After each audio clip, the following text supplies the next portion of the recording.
Hello, my dear students. Today we are discuss about another portion of this chapter, that is West Asia. West Asia. Look at this statement. Today I came bearing an olive branch in one hand and the freedom fighters' gun in the other. Don't let the olive leaves fall from my hands.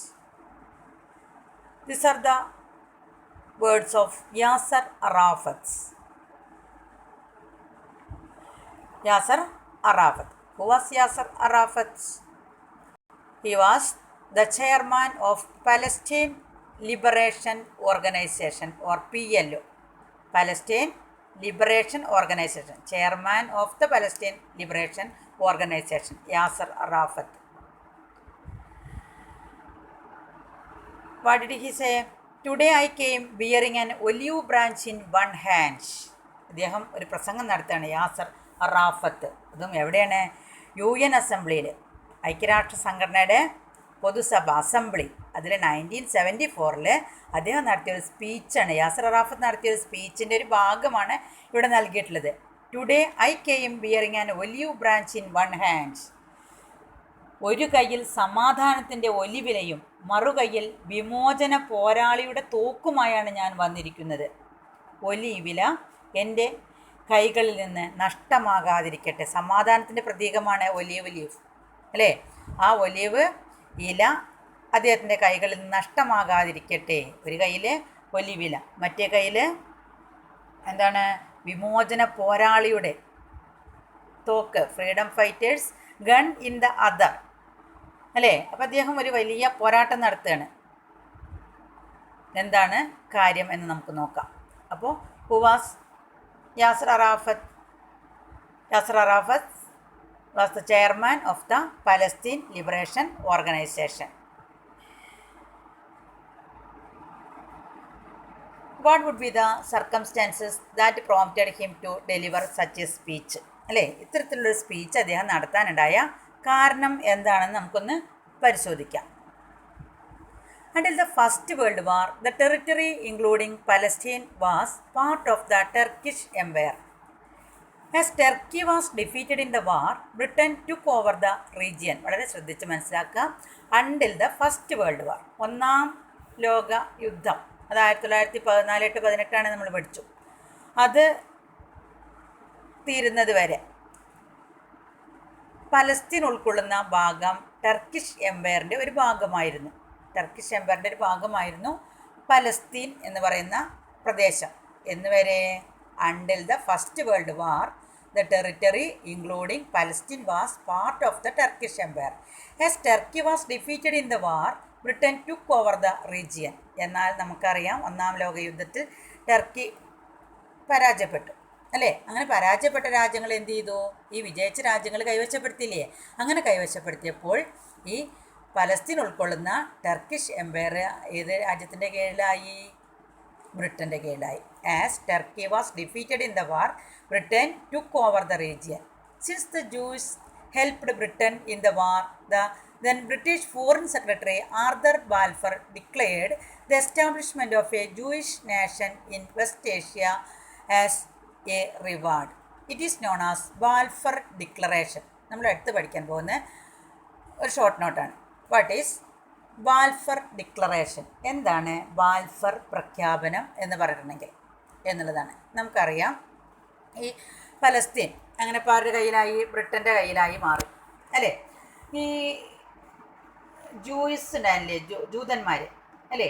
അവർക്ക് സ്വന്തമായിട്ടൊരു രാജ്യം ഉണ്ടായില്ലേ? അവരൊക്കെ ജർമ്മനിയിൽ നിന്ന് Hitler പുറത്താക്കിയില്ലേ? അപ്പോൾ ഈ Jewish കേട്ടോ, ജൂതന്മാർ, അവരാണെങ്കിൽ ബ്രിട്ടനെ യുദ്ധത്തിൽ ഒരുപാട് സഹായിക്കുകയും ചെയ്തു. ഹിറ്റ്ലർക്കെതിരായിട്ട് ബ്രിട്ടനെ സഹായിച്ചിട്ടുണ്ട്.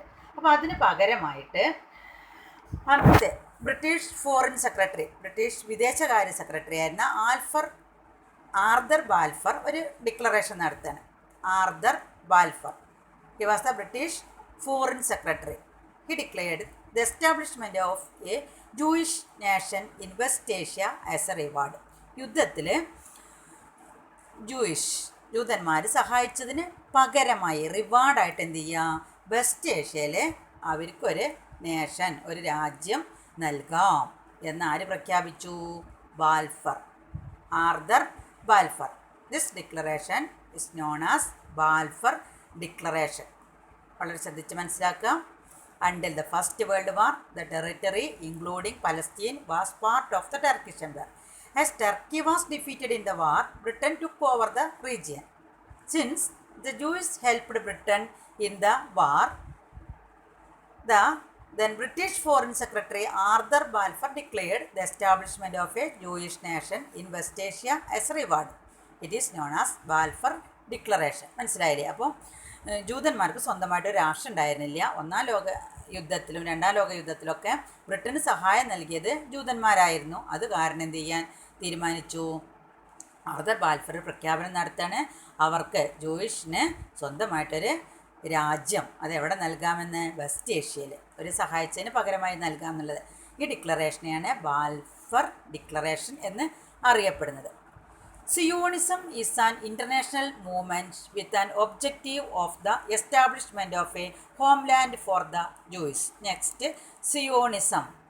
ഈ ചേരുമ്പടി ചേർക്കാളേ അല്ലേ, മാച്ച് ദ ഫോളോയിങ്ങിലൊക്കെ ചോദിക്കാറുള്ള ഒരു ക്വസ്റ്റ്യനാണ് സിയോണിസം. എന്താണ് സിയോണിസം എന്ന് പറയുമ്പോൾ?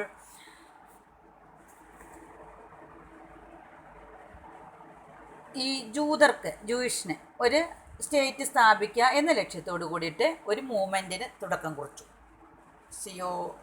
പിന്നെ ആ മൂവ്മെൻറ്റിനെയാണ് സിയോണിസം എന്ന് അറിയപ്പെടുന്നത്. ജൂയിഷിന് ഒരു സ്വന്തമായിട്ടൊരു രാഷ്ട്രം രൂപീകരിക്കുക എന്നത് നടപ്പിലാക്കാൻ വേണ്ടിയിട്ട് കൊണ്ടുവന്ന ഒരു മൂവ്മെൻറ്റ്, അതാണ് Zionism.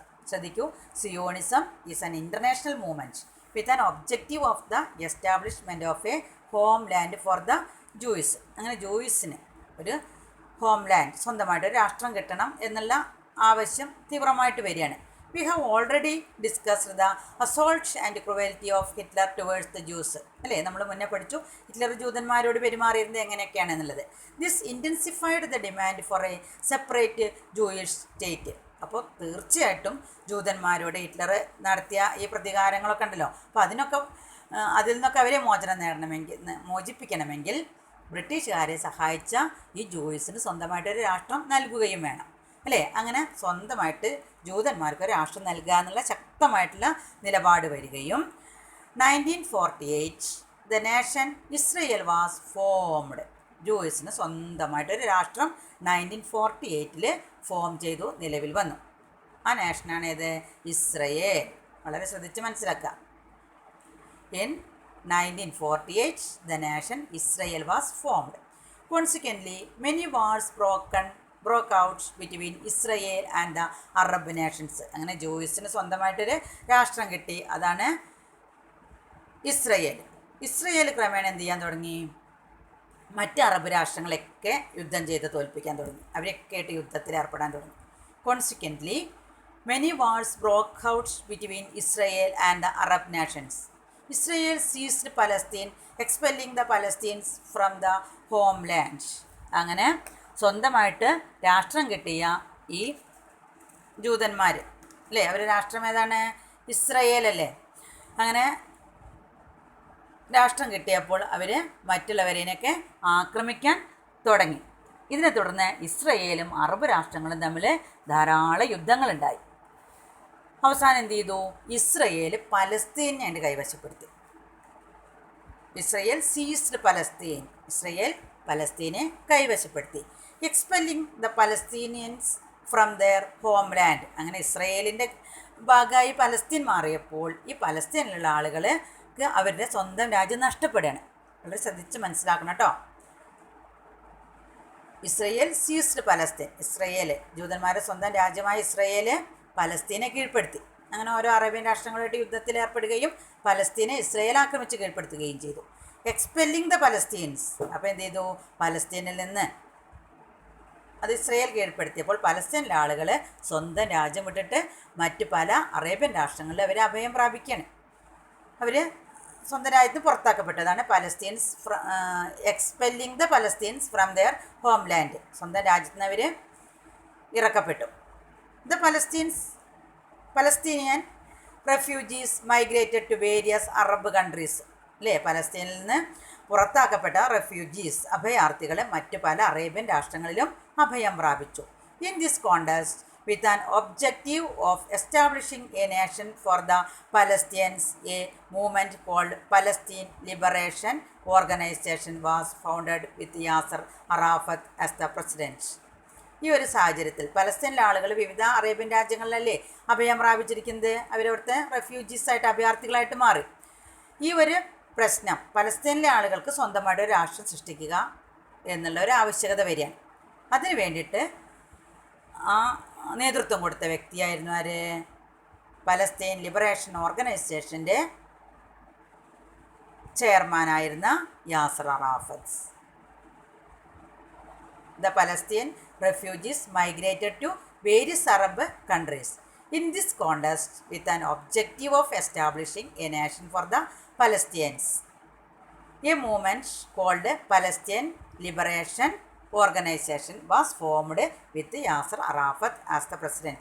After a series of bloodsheds and massacres, Israel agreed in principle to recognize Palestine as a free nation. അവസാനം ഒരുപാട് ബ്ലഡ് ഷെഡ്സ്, രക്തം ചിന്തലുകളും കൂട്ടക്കൊലകളും മസാക്കർസ് ഇതിൻ്റെയൊക്കെ ഭാഗമായിട്ട് ഇസ്രയേൽ സമ്മതിച്ചു. Israel agreed in principle to recognise Palestine as a free nation. പലസ്തീനെ ഇസ്രയേലിൻ്റെ ഭാഗത്ത് നിന്ന് വിട്ടുകൊടുക്കാം, പലസ്തീനെ ഒരു സ്വതന്ത്ര രാഷ്ട്രമാക്കിയിട്ട് നൽകാം എന്ന് ഇസ്രയേൽ അംഗീകരിച്ചു. എന്നായിരുന്നു അറിയോ? 1993 വരെ അല്ലേ? അതുവരെയും ഇസ്രയേലിലെ ജനങ്ങൾ ഇങ്ങനെ അഭയാർത്ഥികളായിട്ട് കഴിയായിരുന്നു. അപ്പോൾ അതിന് വേണ്ടിയിട്ട് രൂപീകരിച്ച പലസ്തീൻ എന്ന് പറയുന്ന രാഷ്ട്രത്തെ സ്വന്തമായി കിട്ടുന്നതിന് വേണ്ടിയിട്ട് യാസർ അറാഫത്തിൻ്റെ നേതൃത്വത്തിൽ നടന്ന ഒരു സംഘടനയായിരുന്നു PLO കേട്ടോ. Israel agreed in principle to recognise Palestine as a free nation. This agreement mediated by the US is called the Oslo pact in 1993 കേട്ടോ. അപ്പോൾ ഇസ്രയേലിൻ്റെ കയ്യിൽ നിന്നും പലസ്തീനെ വിട്ടുകിട്ടുന്നതിന് വേണ്ടിയിട്ട് ഒരു കരാറ്, ഒരു ഒത്തുതീർപ്പ്, ഒരു പാക്റ്റ്, ഉടമ്പടി അമേരിക്കയുമായിട്ട് ഒപ്പുവെച്ചു. That pact is called Oslo pact in 1993. This agreement mediated by the US അല്ലേ? മീഡിയേറ്റഡ്, അമേരിക്കയുടെ മധ്യസ്ഥതയിലായിരുന്നു ഇസ്രയേൽ പലസ്തീൻ വിട്ടു നൽകിയത്. ഏത് പാക്റ്റിൻ്റെ ഫലമായിട്ട്? ഓസ്ലോ പാക്റ്റ് എന്ന് പറയുന്ന പാക്റ്റിൻ്റെ ഫലമായിട്ട്.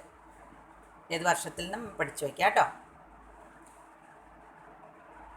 പക്ഷേ the provisions in the pact are yet be implemented. എന്നാൽ ഇന്നും പൂർണ്ണമായിട്ടും പലസ്തീൻ ഒരു സ്വതന്ത്ര രാഷ്ട്രമായിട്ടില്ല. ഒരു പൂർണ്ണമായൊരു രാഷ്ട്രത്തിൻ്റെ കാര്യങ്ങളൊന്നും ഇന്നും പലസ്തീന് പൂർണ്ണമായിട്ട് നേടിയെടുക്കാൻ കഴിഞ്ഞിട്ടില്ല.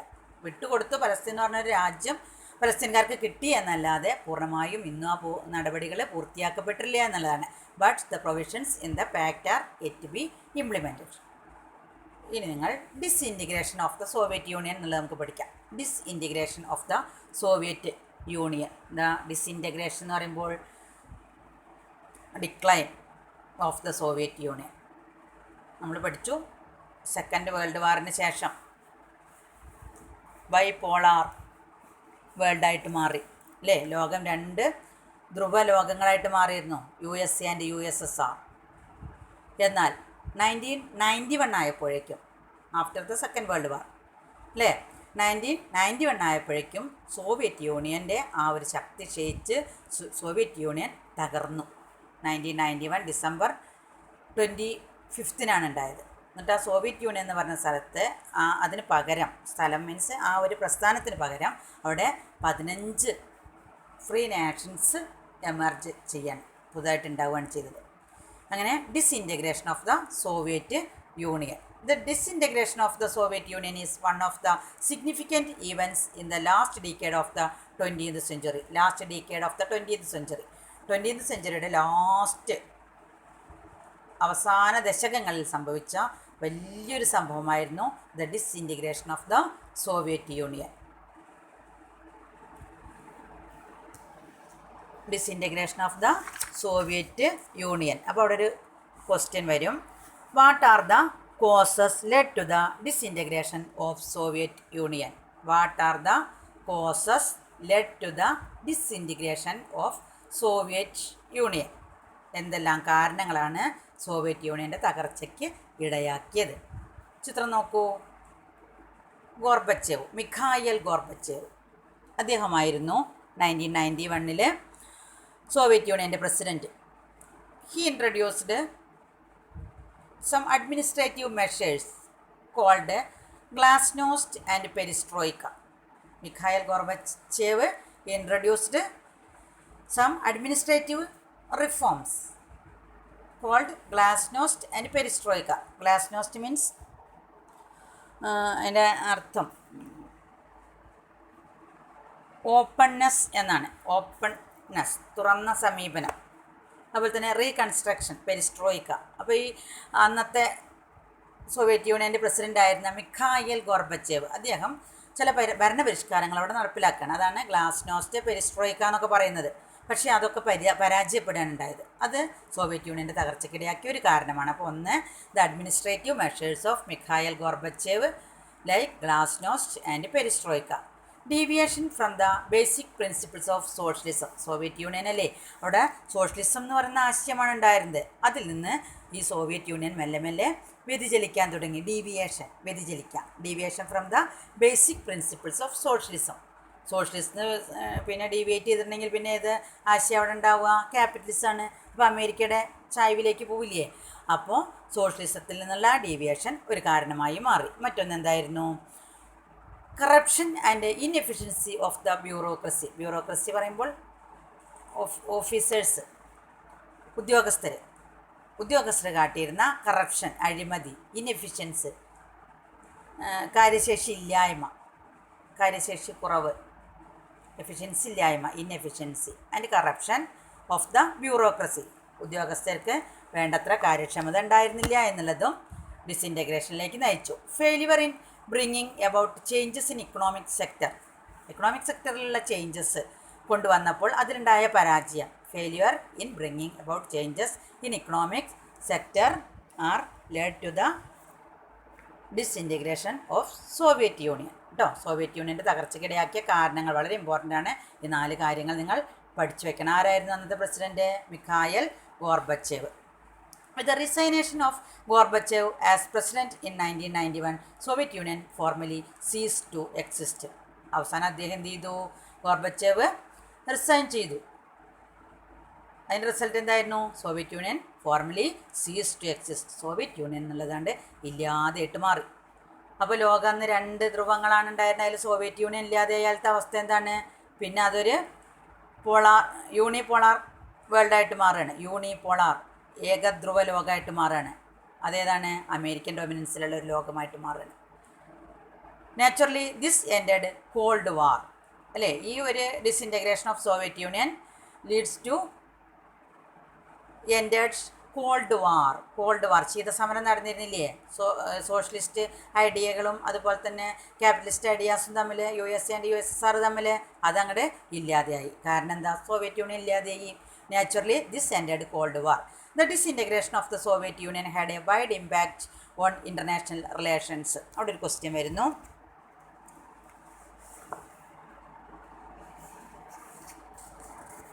Impact of disintegration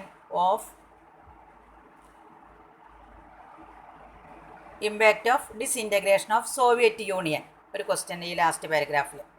impact of disintegration of Soviet Union. Answer: the disintegration of the Soviet Union had a wide impact on international relations. ലോക രാഷ്ട്രങ്ങളുടെ ബന്ധത്തിലൊക്കെ ഒരുപാട് മാറ്റങ്ങൾ വരുത്തിയത്. A unipolar world has emerged under the leadership of the USA in the place of a bipolar one. A unipolar world, ലോകം ഒരു ധ്രുവ ലോകമായി മാറി. Unipolar world has emerged under the leadership of USA. ഇനി ഏത് രാഷ്ട്രം മാത്രമാണ്, ഏത് രാഷ്ട്രത്തിൻ്റെ നേതൃത്വം മാത്രമേ ഉള്ളൂ? USAയുടെ അല്ലേ? In the place of bipolar one. Bipolar leadership ഉണ്ടായിരുന്നത് മാറി യൂണിപോളാർ ലീഡർഷിപ്പിലേക്ക് അത് നയിച്ചു. That is the impact of the disintegration of Soviet union. വളരെ ശ്രദ്ധിച്ച് മനസ്സിലാക്കണം. Then unipolar world, American dominance. ലോകം പിന്നീട് യൂണിപോളാർ വേൾഡായിട്ട് മാറുകയാണ്, ഒരു ഏകധ്രുവ ലോകമായിട്ട് മാറുകയാണ്. എന്തിൻ്റെ കീഴിൽ? അമേരിക്കയുടെ ആധിപത്യത്തിൽ, അമേരിക്കൻ ഡൊമിനൻസ്. നോക്കി നോക്കൂ, എന്തിനും ഒരു സോഷ്യലിസ്റ്റ് രാഷ്ട്രങ്ങൾ എന്ന് പറയുമ്പോൾ അവിടെ ലോകരാജ്യങ്ങൾക്കൊക്കെ ഒരു സമാധാനം ഉണ്ടായിരുന്നു. എന്നാൽ അതില്ലാതെ ആയപ്പോൾ അവിടെ USA മാത്രമായിട്ട് മാറി. USA ആണെങ്കിലോ എന്തിനും ലാഭം മാത്രം കണ്ടുകൊണ്ടുള്ള മറ്റുള്ളവരെ ആക്രമിക്കാൻ തത്രപ്പെടുന്ന ഒരു രാഷ്ട്രമാണ്. എപ്പോഴും അവിടെ ലാഭേച്ഛ മാത്രമാണുള്ളത്. അത്തരം രാഷ്ട്രത്തിൻ്റെ കീഴിലായിട്ട് ലോകം മാറുകയാണ്. Unipolar world under the American dominance. America emerged as a global power and center of a world politics following the disintegration of Soviet Union. This is called unipolar world order. വളരെ ശ്രദ്ധിക്കുക, ഒരു ഷോർട്ട് നോട്ടാണ്. Unipolar world order എന്താണ്? അതിനൊരു പേരാണ് ഏകധ്രുവ ലോകക്രമം. Unipolar world order. America emerged as a global power and center of world politics following the disintegration of Soviet Union. അല്ലേ, സോവിയറ്റ് യൂണിയൻ്റെ ഡിസിൻറ്റഗ്രേഷന് ശേഷം അമേരിക്ക ഒരു ലോകശക്തിയായിട്ട് വളർന്നു വന്നു. ഇനിയോ ഈ അമേരിക്ക പല പല സ്ട്രാറ്റജീസും സ്വീകരിക്കുകയാണ് ലോകത്തെ കീഴടക്കാൻ വേണ്ടിയിട്ട്. കാരണം ഈ സോവിയറ്റ് യൂണിയൻ്റെ കീഴിലുണ്ടായിരുന്ന രാജ്യങ്ങളൊക്കെ അമേരിക്കയുടെ കീഴിലേക്ക് കൊണ്ടുവരണമല്ലോ. അതിന് വേണ്ടിയിട്ട് അമേരിക്ക പല പല സ്ട്രാറ്റജീസ്, തന്ത്രങ്ങളും ആവിഷ്കരിക്കാൻ തുടങ്ങി. അവിടെ ഒരു ക്വസ്റ്റ്യൻ വരുന്നു. What are the strategies were adopted by America to establish its dominance over the world? What are the strategies adopted by America to establish its dominance over the world? എന്തെല്ലാമായിരുന്നു ആ strategies നോക്കൂ. Utilising international agencies, America provided financial and military AIDS two countries of the world. ലോക രാജ്യങ്ങൾക്കൊക്കെ ഈ international ഏജൻസികളെയൊക്കെ ഉപയോഗപ്പെടുത്തിക്കൊണ്ട് ഫൈനാൻഷ്യലായിട്ടും military എയ്ഡ്സൊക്കെ നൽകുക. ലോകരാജ്യങ്ങൾക്ക് ഇങ്ങനെ സഹായം നൽകുക. പ്രത്യേക ഇൻ്റർനാഷണൽ ഏജൻസികളൊക്കെ ഉപയോഗപ്പെടുത്തിക്കൊണ്ട് ഫൈനാൻഷ്യൽ ഹെൽപ്പുകൾ നൽകുക, അതുപോലെ തന്നെ മിലിറ്ററി എയ്ഡ്സ് നൽകുക. എന്താണ്? അമേരിക്കയുടെ കീഴിലേക്ക് രാജ്യങ്ങളെ കിട്ടണം. Utilising international agencies, America provided financial and military AIDS two countries of the world. Extended military alliances, അതുപോലെ സൈനികമായിട്ട് പല പല കൂട്ടുകെട്ടുകളും വ്യാപിപ്പിച്ചു. അമേരിക്ക മറ്റ് പല രാജ്യങ്ങളെയും അലയൻസുകൾ ഉണ്ടാക്കി. Extended military alliances. Media were use to promote America's vested interest. അമേരിക്കയുടെ താല്പര്യങ്ങൾക്ക് മാത്രമായിട്ട് മീഡിയകളെ ഉപയോഗപ്പെടുത്തി, മാധ്യമങ്ങളെ ഉപയോഗപ്പെടുത്തി. Media were use to promote America's vested interest. That are the strategies adopted by America. Okay, അപ്പോൾ ഇനി ലോകം നിയന്ത്രിക്കാൻ ഏത് രാജ്യമുള്ളൂ? അമേരിക്ക ഉള്ളൂ അല്ലേ. It was America's imperialist policy that paved the way for the Gulf War. ഇങ്ങനെ അമേരിക്കയുടെ ആ ഒരു തന്ത്രങ്ങളുണ്ടല്ലോ, ഇമ്പീരിയലിസ്റ്റ് പോളിസി, സാമ്രാജ്യത്വ ഭാവങ്ങൾ, പോളിസികൾ, നയങ്ങൾ, അതാണ് ഗൾഫ് വാറിനൊക്കെ കാരണമായി മാറിയത്. 1991 ഗൾഫ് വാർ ഉണ്ടായത് എന്നുള്ളതാണ് കേട്ടോ. Then neo imperialism.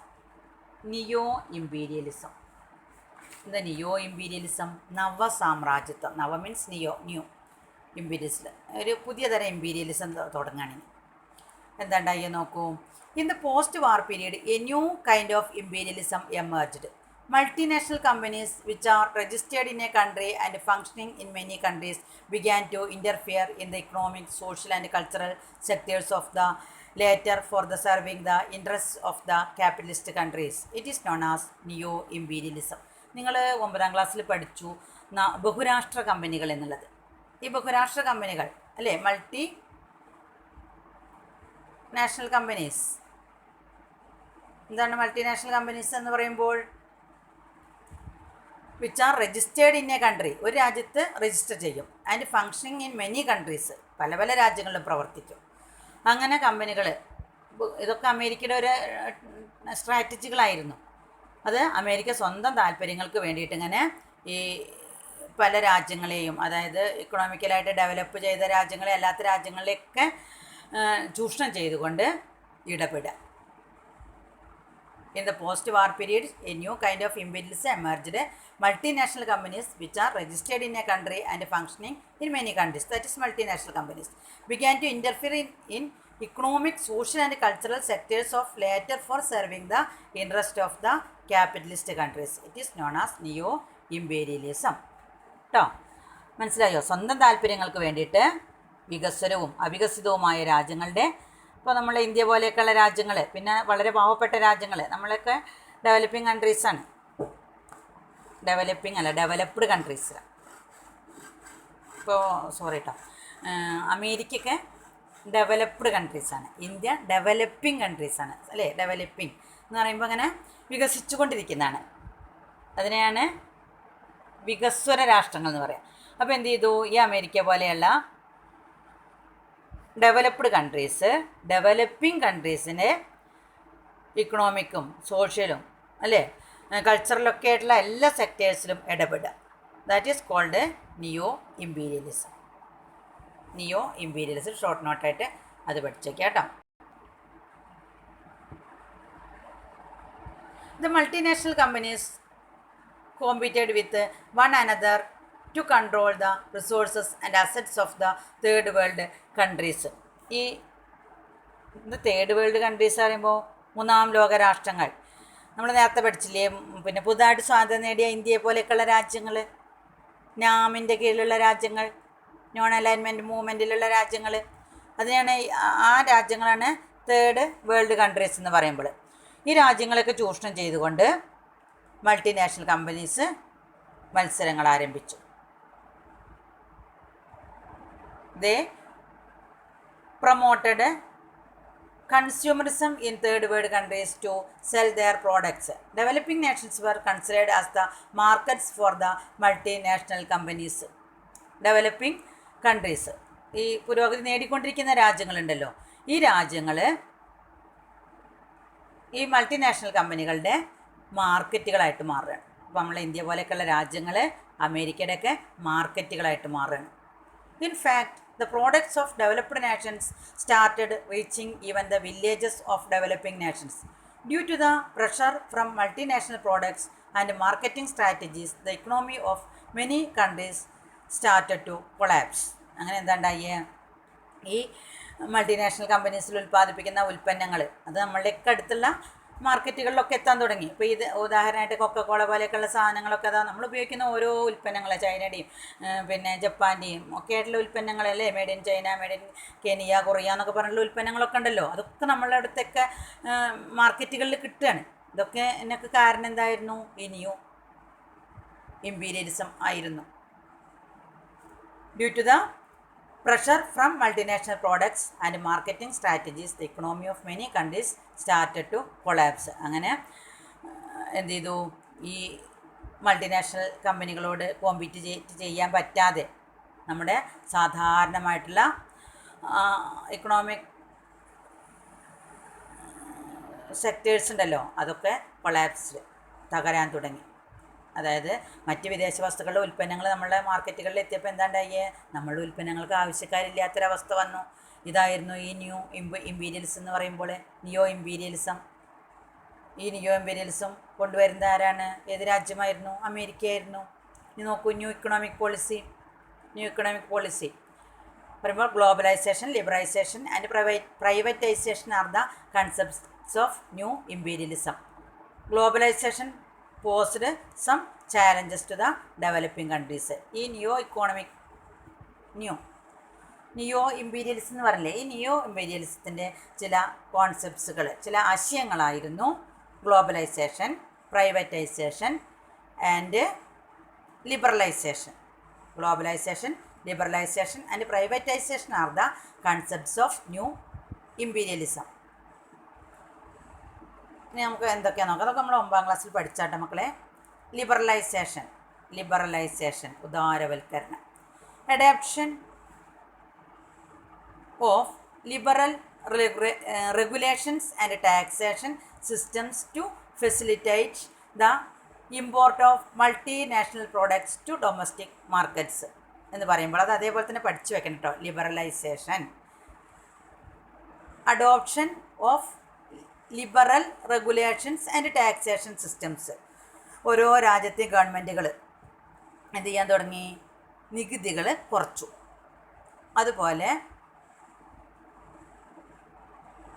Facilitate the import of multinational products, മറ്റ് രാജ്യങ്ങൾ ഉൽപ്പാദിപ്പിച്ച ഉൽപ്പന്നങ്ങളൊക്കെ ഇങ്ങോട്ട് ഇറക്കുമതി ചെയ്യാനുള്ള പ്രവർത്തനങ്ങളൊക്കെ ഏർപ്പാടുകളൊക്കെ ചെയ്തു കൊടുത്തു. ഇതിനെയാണ് അവിടെ ലിബറലൈസേഷൻ എന്നറിയപ്പെടുന്നത്. അപ്പോൾ മറ്റ് രാജ്യങ്ങളിലെ ഉൽപ്പന്നങ്ങളൊന്നും ഒരു തടസ്സവും കൂടാതെ എല്ലാ രാജ്യങ്ങളിലേക്ക് എത്തിത്തുടങ്ങി. കാരണം എന്തായിരുന്നു? ടാക്സേഷൻ സിസ്റ്റംസൊക്കെ ഫെസിലിറ്റേറ്റ് ആക്കി, അനുകൂലമാക്കി മാറ്റി. അതാണ് ആ പോയിൻ്റ്. Then privatisation, സ്വകാര്യവൽക്കരണം. അപ്പോൾ ഈ പബ്ലിക് സെക്ടറിലുണ്ടായിരുന്ന ധാരാളം ഫേംസ് ഉണ്ടാവുമല്ലോ, സ്ഥാപനങ്ങളുണ്ടാവും, അതൊക്കെ പ്രൈവറ്റൈസേഷനാക്കി മാറ്റി, സ്വകാര്യവൽക്കരിച്ചു. കാരണം എന്താണ്? അമേരിക്കയുടെ തന്ത്രം പ്രൈവറ്റൈസേഷൻ എന്നുള്ളതല്ലേ. Privatisation of public sector takings in an attempt to promote private sector. അങ്ങനെ പ്രൈവറ്റ് സെക്ടറിന് കൂടുതൽ പ്രാധാന്യം വരാൻ തുടങ്ങി. അതും ഈ നിയോ ഇമ്പീരിയലിസത്തിൻ്റെ മറ്റൊരു ഇമ്പാക്റ്റ് ആയിരുന്നു. ദെൻ ഗ്ലോബലൈസേഷൻ, ആഗോളവൽക്കരണം. Economic system of the country linked to global economy. Economic system of the country, ഓരോ രാജ്യത്തിൻ്റെയും ആ ഇക്കണോമിക് സിസ്റ്റം ഗ്ലോബൽ ഇക്കണോമിയായിട്ട് ലിങ്ക് ചെയ്തു. ലോകം ഒരൊറ്റ കമ്പോളായിട്ട് മാറിയെന്നർത്ഥം. ഏത് രാജ്യത്തിൻ്റെ ഉൽപ്പന്നം എവിടെ കിട്ടും? ഇപ്പോൾ തന്നെ നമുക്കറിയാം, നമ്മൾ ഈ ഇലക്ട്രോണിക്സ് ഉപകരണങ്ങളൊക്കെ വാങ്ങിച്ചപ്പോൾ, ടി വിയോ മിക്സിയോ ഫാനോ ഇതൊക്കെ വാങ്ങിച്ചപ്പോൾ അത് അതിൽ നോക്കിയറിയാം made in China, made in Korea, made in Japan എന്നൊക്കെ എഴുതിയിട്ടുണ്ടായിരിക്കും. അത് നമ്മൾ നമ്മുടെ തൊട്ടടുത്തുള്ള കടകളിൽ നിന്നാണ് വാങ്ങിക്കുന്നത്, അല്ലെങ്കിൽ നമ്മളുടെ നാട്ടിലെ മാർക്കറ്റുകളിൽ നിന്നാണ് വാങ്ങിക്കുന്നത് അല്ലേ. അപ്പോൾ അതിൻ്റെ അർത്ഥം എന്താണ്? ഗ്ലോബലൈസേഷൻ വന്നിട്ടുണ്ട്. Economic system of the country linked to global economy. The interest and motives of the multinational companies protected. പിന്നെ വേറെ ഒന്നുണ്ടായത്, ഈ മൾട്ടിനാഷണൽ കമ്പനീസിൻ്റെ ആ ഇൻട്രസ്റ്റിനെ പ്രൊട്ടക്റ്റ് ചെയ്തു, താല്പര്യങ്ങൾക്ക് കൂടുതൽ പ്രാധാന്യം നൽകി. Competition driven market came into existence. മാർക്കറ്റുകളിലാണെങ്കിലോ ഈ പ്രോഡക്ട്സ് ഒക്കെ കോമ്പറ്റേറ്റ് ചെയ്യാൻ തുടങ്ങി. ഒരു ഉൽപ്പന്നമല്ല, ഇഷ്ടംപോലെ ഉൽപ്പന്നങ്ങളാണ് അല്ലേ. ഇപ്പോൾ സോപ്പ്, ചായപ്പൊടി, അതുപോലെ തന്നെ ഏതോ ഇലക്ട്രോണിക്സ് ഉപകരണങ്ങൾ, ധാരാളം ഉൽപ്പന്നങ്ങളാണ്. ഈ ഉൽപ്പന്നങ്ങൾ തമ്മിൽ ഓരോ രാജ്യങ്ങളിലും തമ്മിലുള്ളത് കോമ്പറ്റീഷൻ തുടങ്ങി. Competition driven market came into exist. Trans border flow of products, services, raw materials, capital, latest technology and human resources facilitated. പിന്നെയോ trans border flow of products, ബോർഡറൊക്കെ കടന്നുകൊണ്ട്, അതിർത്തിയൊക്കെ കടന്നുകൊണ്ട്, രാജ്യാതിർത്തികളൊക്കെ കടന്നുകൊണ്ട് ഉൽപ്പന്നങ്ങൾ, അതുപോലെ തന്നെ raw materials, services, capital, technology, human resources, ഇതൊക്കെ ഒരു രാജ്യത്തിൻ്റെ അതിർത്തികളൊന്നുമില്ലാതെ ഏത് രാജ്യത്തേക്കും പ്രവഹിക്കാൻ തുടങ്ങി അല്ലേ.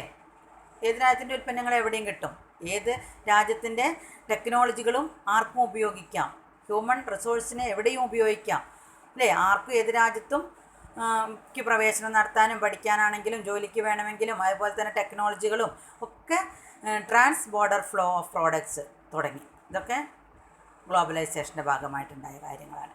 These are the concepts of neo imperialism. ഇനിയോ ഈ നിയോ ഇമ്പീരിയലിസത്തിന് അല്ലെങ്കിൽ ഗ്ലോബലൈസേഷനൊക്കെ ചില അനുകൂലമായ ഘടകങ്ങളും ഈ കാലഘട്ടത്തിലുണ്ടായി. ചില ഇൻ്റർനാഷണൽ ഓർഗനൈസേഷൻസ് ഈ കാലഘട്ടത്തിൽ വളർന്നു വന്നു. That are world bank, international monetary fund and world trade organisation.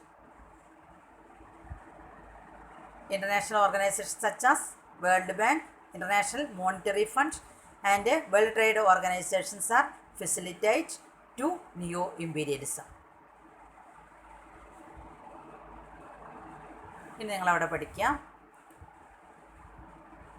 Global village. എന്താ ഗ്ലോബൽ വില്ലേജ് എന്ന് പറയുമ്പോൾ? ആഗോള ഗ്രാമം, ഗ്ലോബൽ വില്ലേജ് എന്താണെന്ന് പറഞ്ഞിട്ടുണ്ടെങ്കിൽ ഒന്ന് ശ്രദ്ധിച്ചോളൂ. The transfer of goods, products and services beyond boundaries and the dissemination of information technology shaped the concept of global village. Global village എന്ന് പറയുന്ന ഒരാശയം രൂപീകരിക്കപ്പെട്ടു. എങ്ങനെ? The transfer of goods, products and services beyond boundaries.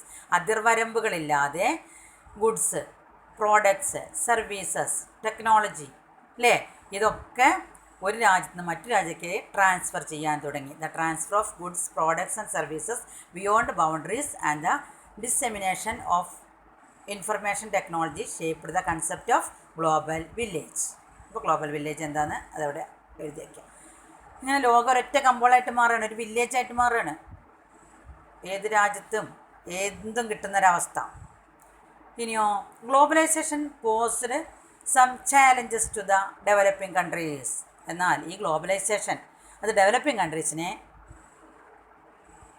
ദോഷകരമായിട്ട് ബാധിച്ചു. ദോഷകരമായി ബാധിച്ചു. Globalisation posed some challenges to the developing countries. Challenging globalisation നയിച്ചു എന്തിലേക്ക്? Challenges to the developing countries ഇന്ത്യയെ പോലുള്ള വികസിത രാഷ്ട്രങ്ങളുടെ പുരോഗതിക്ക് ദോഷകരമായി മാറി ഗ്ലോബലൈസേഷൻ. എങ്ങനെയെല്ലാം അതൊരു ക്വസ്റ്റ്യനായിട്ട് എഴുതണം കേട്ടോ. Globalization posed some challenges to the developing countries. What are they? First one, the intervention of multinational companies challenged the concept of nation state. ഇപ്പോൾ ഈ മൾട്ടിനാഷണൽ കമ്പനീസിൻ്റെ ആ ഇടപെടലുണ്ടല്ലോ, അത് ഒരു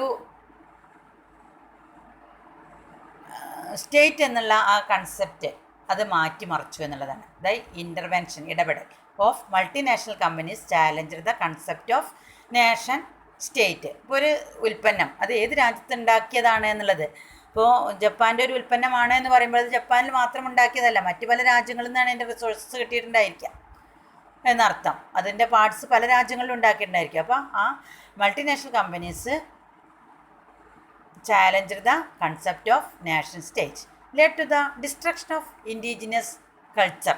ഇൻഡിജിനസ് കൾച്ചർ എന്ന് പറയുമ്പോൾ തനതായ ഒരു സംസ്കാരത്തെ നശിപ്പിച്ചു. Led to the destruction of indigenous culture. Price of agricultural products plunged എന്ന് പറയുമ്പോൾ വില ഇടിഞ്ഞു. പ്ലഞ്ചർ എന്ന് പറയുമ്പോൾ price of agricultural products plunged ഇടിഞ്ഞു. ഈ കാർഷികോൽപ്പന്നങ്ങളെ വില ഇടിഞ്ഞു എന്നർത്ഥം. Public sector undertakings were destroyed. Public sector ഇല്ലാതെ ഇല്ലേ, ഒക്കെ പ്രൈവറ്റൈസേഷൻ വന്നില്ലേ. Public sector undertakes were destroyed. Government withdrew from social services sectors. Government മെല്ലെ മെല്ലെ സോഷ്യൽ സർവീസ് സെക്ടേഴ്സിൽ നിന്നൊക്കെ മാറി നിൽക്കാൻ തുടങ്ങി. സാമൂഹിക സേവന മേഖലകളിൽ നിന്നൊക്കെ ഗവൺമെൻറ്റുകൾ വിട്ടൊഴിയാൻ തുടങ്ങി. കാരണം അവിടെയൊക്കെ ആ ഒരു ക്യാപിറ്റലിസം എന്ന് പറഞ്ഞാൽ ആ അമേരിക്കയുടെ ആശയങ്ങളിലേക്ക് ലാഭം എന്നുള്ളതിലേക്കൊക്കെ വരികയാണ്. നാച്ചുറൽ റിസോഴ്സസ് വർ ലൂട്ടഡ് എന്ന് പറയുമ്പോൾ കൊള്ളയടിച്ചു. പ്രകൃതി വിഭവങ്ങൾ കൊള്ളയടിക്കപ്പെട്ടു. Natural resources were looted. ഈ മൾട്ടിനാഷണൽ കമ്പനീസിനൊക്കെ വേണ്ടിയിട്ട് റിസോഴ്സസൊക്കെ കൊള്ളയടിക്കപ്പെട്ടു. ഇതാണ് എൻ്റെ ഗ്ലോബലൈസേഷൻ്റെ ഡിസഡ്വാൻറ്റേജസ് ആണ്.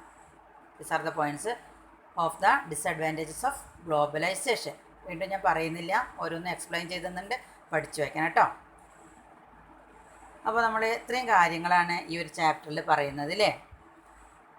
The circumstances that led to the beginning of imperialism, the challenges faced by imperialism and the impact of imperialism and the crucial role in shaping the history of the 20th century. അങ്ങനെ 20ാം നൂറ്റാണ്ട് ചരിത്രത്തെ രൂപപ്പെടുത്തുന്നതിൽ എന്തെല്ലാം വലിയ പങ്ക് വഹിച്ചു. The circumstances that led to the beginning of imperialism, challenges faced by imperialism and the impact of imperialism അല്ലേ. അത്രയും കാര്യങ്ങളാണ് നമുക്കതിൽ പഠിക്കാനുള്ളത് കേട്ടോ. അപ്പോൾ ഒന്ന് പഠിച്ചാൽ ഓരോന്നും എഴുതേണ്ടതൊക്കെ ഞാൻ പറഞ്ഞിട്ടുണ്ട്, അതൊക്കെ എഴുതിയിട്ട് പഠിച്ചോളുണ്ടു. ദെൻ ഈ ഒരു ഫ്ലോ ചാർട്ട് ഉണ്ടല്ലോ നിങ്ങളുടെ പുസ്തകത്തിലേക്ക്, നിങ്ങളത് നോട്ടായിട്ട് എഴുതി ഫ്ലോ ചാർട്ട് വരച്ച് വയ്ക്കുക. World in the 20th century. പിന്നെ ക്വസ്റ്റ്യൻസൊക്കെ അതൊക്കെ നിങ്ങൾ എഴുതിയിട്ടുണ്ടായിരിക്കും. ഈ ഒരു match the column A with column B ചെയ്യാം. എങ്ങനെ എഴുതണം നോക്കിക്കോളൂ. അഡോൾഫ് ഹിറ്റ്ലർ, ഗെസ്റ്റപ്പോ സീക്രട്ട് ഓർഗനൈസേഷനായിരുന്നു ഹിറ്റ്ലർ ഏർപ്പെടുത്തിയ Gestapo. Treaty of Versailles, world war first. Disintegration of the Soviet Union, Mikhail Gorbachev. Benito Mussolini, Italy. ആ രൂപത്തിൽ ആ പട്ടിക ഫില്ല് ചെയ്യാം. ബാക്കിയൊക്കെ നിങ്ങൾ എഴുതിയിട്ടുണ്ടായിരിക്കും കേട്ടോ. ഇനി ഞാൻ ഈ ചാപ്റ്റർ കഴിയുന്നതോട് കൂടിയിട്ട് നിങ്ങൾക്ക് ഇതിൻ്റെ ഒരു PDF അയച്ചതിൻ്റെ നോട്ട്സൊക്കെ എഴുതാനുള്ളത്. അപ്പോൾ നിങ്ങൾ എഴുതാത്തൊക്കെ അതിൽ നിന്ന് നോക്കി എഴുതിയെടുത്തിട്ട് പഠിച്ചു വെക്കണം കേട്ടോ. ഓക്കെ, നമ്മൾ 3rd ചാപ്റ്റർ ഇവിടെ അവസാനിച്ചു. Thank you.